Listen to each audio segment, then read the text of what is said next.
End of the world here on Beyond Science, and I know it's kind of depressing, but let's continue that discussion. This story about a mysterious planet that some say is supposed to obliterate Earth in October has been a hot topic in basically all the media outlets. Apparently, this all started from a book written by David Mead, who in his bio is said to be a research scientist, and the book is called Planet X, the 2017 Arrival. And it claims that a dark star smaller than our sun, which hosts 7 orbiting bodies, some smaller than our moon and a couple of them larger than our Earth, is currently racing towards our solar system. And one of those 7 orbiting bodies is supposed to be Nibiru, or what is commonly known as Planet X. And Mead says it will collide with Earth in October of 2017, effectively ending the human race. Now, if the name Nibiru sounds familiar, it's because it was supposed to have collided with Earth back in 2012, and it was also in the Star Trek movie Into Darkness. According to Mead, the evidence to support this is overwhelming. He says there are 40 volcanoes erupting at the same time on Earth right now. Earthquakes have dramatically increased both in number and intensity. The elite are frantically building underground safety bunkers, and the public is being kept in the dark deliberately to avoid panic. And he says he's basically just waiting for the fat lady to sing. Of course, the first question that comes to mind is, okay, if this is really a thing and a planet killer is heading for Earth, how come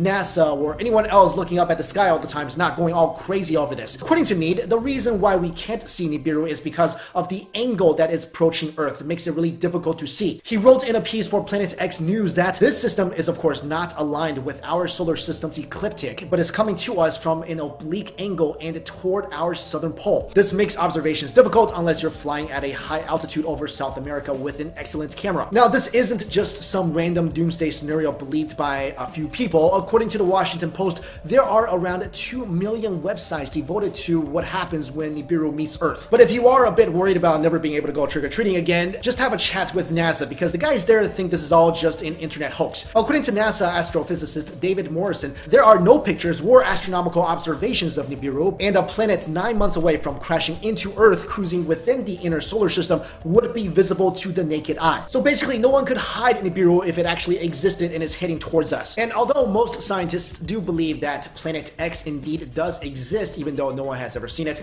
they say that it will never even come remotely close to Earth. And if a planet of that magnitude does get reasonably near us, our moon will be stripped away completely due to its gravitational pull. Like I mentioned in the previous video, I do believe that there is a huge possibility that eventually a huge asteroid or something could slam into our planet, and maybe that's it for us. But I just can't buy this story that it's gonna be this October and it's gonna be Nibiru. I mean, I don't have a super telescope hidden in my house or anything, so I'm not saying this because I've looked and I don't see any rogue star hitting our way. But there are some stories that you read and it's just a bit too conspiracy theory-ish with really not much substance. I mean, I absolutely do believe that there are those who can prophesize the future, but this sounds a little too L. Ron Hubbard to me. Of course, that's just my opinion. Feel free to disagree, and I'll definitely upload a huge apology if sometime in October I look up and see a massive planet crashing towards us, but I don't know, I think we're gonna be okay. Next up, there is now a new theory as to how the moon was created. If you guys have watched my previous videos about the moon, you may already know that there have been a lot of theories about the moon's creation. Some say the moon was created by the clash of planets, some say it was a rogue object captured by the Earth's gravitational pull,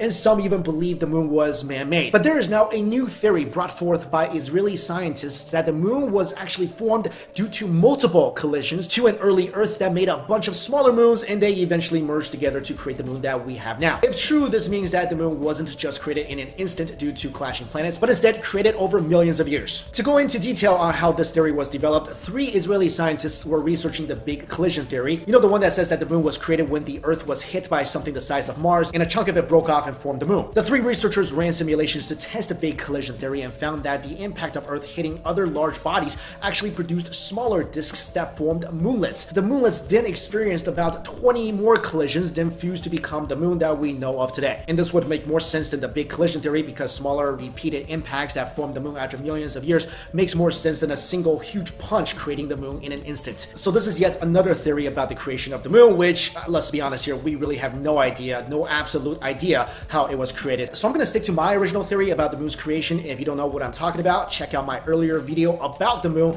It's in the description box below. So guys, in the comments, let me know what you think about this new theory. How do you think the moon was created? Also, do you believe that a rogue planet is going to crash into us in October and that's going to be it? And guys, I talk about a lot of things that science can't explain, things that conventional knowledge would tell us is impossible, and yet they exist anyway. There are too many of these things to ignore. Anyone open-minded can see that there is more to this universe than what is currently believed. I really wanted to go deeper into this stuff. I want to explore more and do more research, and I want to give you guys more cool facts. guys. As some of you may know, I just got the opportunity to get a whole team of researchers by doing a magazine. This lets me dive deeper into these mysteries, and it also lets me give you guys more facts, more proof, and more mysteries. And this is all possible because you guys watch this channel. So thank you all so much. Seriously, without you, none of this would even be happening, and that's why I wanted to take this opportunity and ask you, what do you want me and my team to investigate further? I've asked you this question before, and your replies have been, well, pretty surprising. For instance, I had no idea how many of you guys wanted to know more about aliens. So tell me more. What do you want more details on? Leave it in the comments below. And also, I want to take this opportunity to again say thank you guys so much. The support that we have gotten over at Thunderclap has been absolutely inspiring. We now have almost 1 million social reach on launch day, and I am just totally humbled by you guys and your belief in this mission. And if you still want to be part of this campaign, the links are in the description box below. Thank you all so much for watching this video.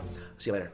Hey guys, what's up? It's Mike Chen. We've been talking a lot about the end of the world here on Beyond Science, and I know it's kind of depressing, but let's continue that discussion. This story about a mysterious planet that some say is supposed to obliterate Earth in October has been a hot topic in basically all the media outlets. Apparently, this all started from a book written by David Mead, who in his bio is said to be a research scientist, and the book is called Planet X, the 2017 Arrival. And it claims that a dark star smaller than our sun, which hosts 7 orbiting bodies, some smaller than our moon and a couple of them larger than our Earth, is currently racing towards our solar system. And one of those 7 orbiting bodies is supposed to be Nibiru, or what is commonly known as Planet X. And Mead says it will collide with Earth in October of 2017, effectively ending the human race. Now, if the name Nibiru sounds familiar, it's because it was supposed to have collided with Earth back in 2012,